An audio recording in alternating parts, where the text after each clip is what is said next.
दोस्तों, मेरे चैनल भक्ति आराधना में स्वागत है। भागवत गीता भाग 13 कौन्तेय। ये शरीर ही एक क्षेत्र है। जो इसको जनता है वह क्षेत्रज्ञ है।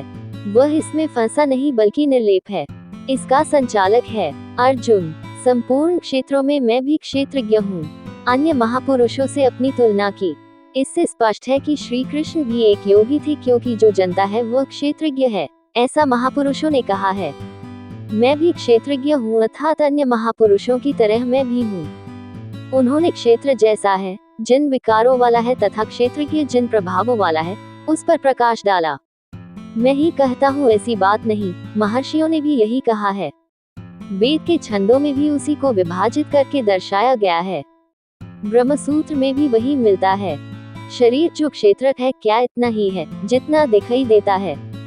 इसके होने के पीछे जिसका बहुत बड़ा हाथ है, उन्हें गिनाते हुए बताया कि अष्टधा मूल प्रकृति, अव्यक्त प्रकृति, 10 इंद्रियां और मन, इंद्रियां के पांचों विषय, आशा, तृष्णा और वासना, इस प्रकार इन विकारों का सामूहिक मिश्रण ये शरीर है। जब तक ये रहेंगे तब तक ये शरीर किसी न किसी रूप में रहेगा ही। ये ही क्षेत्र है जिसमें बोया भला बुरा बीज संस्कार रूप में उगता है। जो इसका पार पा लेता है वह क्षेत्रज्ञ है। क्षेत्रज्ञ का स्वरूप बताते हुए उन्होंने ईश्वरीय गुणधर्मों पर प्रकाश डाला और कहा कि क्षेत्रज्ञ इस क्षेत्र का प्रकाशक है। उन्होंने बताया कि साधना के पूर्तिकाल में परम तत्व परमात्मा का प्रत्यक्ष दर्शन ही ज्ञान है। ज्ञान का अर्थ है साक्षात्कार। इसके अतिरिक्त जो कुछ भी है अज्ञान है। जानने योग्य वस्तु है परात्पर ब्रह्म। वह न सत है न असत, इन दोनों से परे है। उसे जानने के लिए लोग हृदय में ध्यान करते हैं, बाहर मूर्ति रखकर नहीं।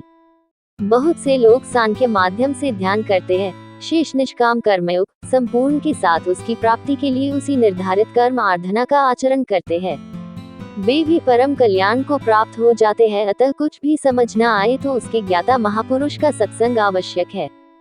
स्थितप्रज्ञ महापुरुष के लक्षण बताते हुए योगेश्वर श्री कृष्ण ने कहा कि जैसे आकाश सर्वत्र सम रहता हुआ भी निर्लेप है, जैसे सूर्य सर्वत्र प्रकाश करते हुए भी निर्लेप है, ठीक उसी प्रकार स्थित प्रज्ञ पुरुष सर्वत्र सम ईश्वर को जैसा है वैसा ही देखने की क्षमता वाला पुरुष क्षेत्र से अथवा प्रकृति से सर्वथा निर्लेप है। अंत में उन्होंने निर्णय दिया कि क्षमता वाला पुरुष क्षेत्र से अथवा प्रकृति से सर्वथा निर्लेप है। अंत में उन्होंने निर्णय दिया कि क्षेत्र और क्षेत्रज्ञ की जानकारी ज्ञान रूपी नेत्रों द्वारा ही संभव है। ज्ञान जैसा कि पीछे बताया गया, उस परमात्मा के प्रत्यक्ष दर्शन के साथ मिलने वाली जानकारी है। शास्त्रों को बहुत रटकर दोहराना ज्ञान नहीं, बल्कि अध्ययन तथा महापुरुषों से उस कर्म को समझकर, उस कर्म पर चलकर मन सहित इंद्रियों के निरोध और उस निरोध के भी विलय काल में परमतत्व को देखने के साथ जो अनुभूति होती है, उसी अनुभूति का नाम ज्ञान है।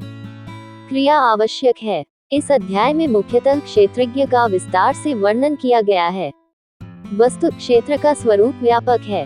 शरीर कहना तो सरल है, किंतु शरीर का संबंध कहाँ तक है?